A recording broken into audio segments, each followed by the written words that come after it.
माँ की इज्जत और वक्त का इंसाफ। कई साल पहले पंजाब के एक छोटे से गांव नूरपुर में एक बूढ़ी औरत रहती थी जिसका नाम ज़ैनब बीबी था। वो सारी जिंदगी अपने शौहर के साथ खेतों में काम करती रही। उनके पास कभी बड़ी जमीन, गंदुम और मकई के खेत और बहुत सा मवेशी हुआ करते थे। मगर शौहर के इंतकाल के बाद जिंदगी मुश्किल हो गई। ज़ैनब बीबी के घुटने दुखते थे और वो आहिस्ता आहिस्ता चलती थी। उनके साथ उनकी बेटी शाजिया और दामाद काशिफ रहते थे। मगर शाजिया बदल चुकी थी। अब वो छोटी छोटी बात पर नाराज हो जाती थी। और काशिफ तो सारा दिन सोने वाला कामचोर आदमी था। ज़ैनब बीबी फिर भी काम में हाथ बटात मगर थक चुकी थी। एक रात दोनों मियाँ बीवी आहिस्ता आवाज में बात कर रहे थे। काशिफ ने कहा, अगर इसी तरह चलता रहा तो हम भूखे मर जाएंगे। शाजिया ने जवाब दिया, उम्मी को घर से जाना होगा। ये घर अब हमारे काम आएगा।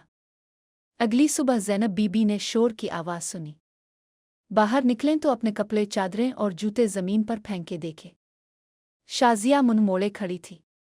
उम्मी, आपको घर छोड़ना होगा, इसने कहा, आंख तक ना उठाई। ज़ैनब बीबी के हाथ कांपने लगे। ये मेरा अपना घर है, वो आहिस्ता से बोले। मगर दरवाज़ा उनके मुंह पर बंद कर दिया गया। वो सीढ़ी पर बैठकर शाम तक रोती रही। उन्हें यह नहीं मालूम था कि ज़ैनब बीबी और उनके शौहर ने बरसों जमा की हुई रकम एक पत्थर के डब्बे में पुराने बाड़े के पास छुपा रखी थी।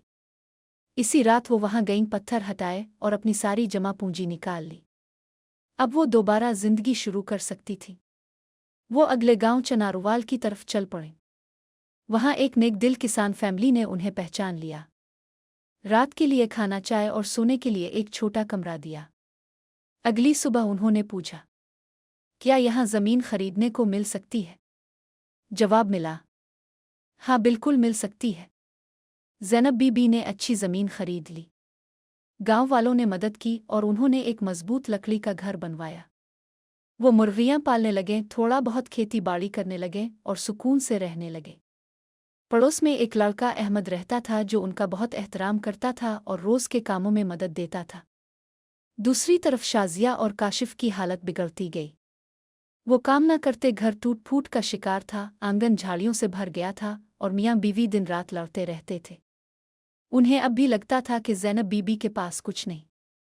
एक दिन काशिफ काम की तलाश में बहुत दूर गया। रास्ते में एक खूबसूरत नई बना हुआ फार्म हाउस मिला। इसने दस्तक दी। दरवाज़ा ज़ैनब बीबी ने खोला। काशिफ हैरान रह गया। अब वो पुरसुकून आवाज़ में बोले, हाँ मैं ही हूँ। इसने हाथ जोड़कर कहा कि इसके पास न पैसे हैं न खाना, कोई काम दे दे। ज़ैनब बीबी ने कहा, मैं तुम्हें काम दूंगी मगर एक शर्त है। तुम शाजिया को नहीं बताओगे कि ये फॉर्म मेरा है। काशिफ ने फौरन कहा, मैं वादा करता हूँ। वो रोज़ मेहनत से काम करता। ज़ैनब बीबी ने कभी इससे बदसलूकी नहीं की। बस कभी कभी पूछती, मेरी बेटी कैसी है? वो हमेशा झूठ बोल देता, वो ठीक है। हालांकि वो ठीक नहीं थी।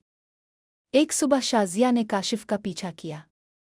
जब इसने बड़ा फार्म देखा तो हैरान रह गई। वो अंदर गई और अपनी माँ को देखा। शाजिया चीख कर बोली, आपके पास सब कुछ था और मैं तकलीफ में रही। ज़ैनब बीबी ने कहा, जब चीखना ख़त्म कर लो तब बात करना। शाजिया ने पैसे, घर, जो कुछ भी मिल सके का मुतालबा किया। ज़ैनब बीबी ने इसे सिर्फ चंद सके दिए और दरवाज़ा बंद कर दिया। ये पैसे भी शाजिया और काशिफ ने जल्दी ख़त्म कर दिए। उन्होंने अपना पुराना घर भी बेच दिया, ये सोच कर कि माँ की मौत के बाद फॉर्म उन्हें मिल जाएगा।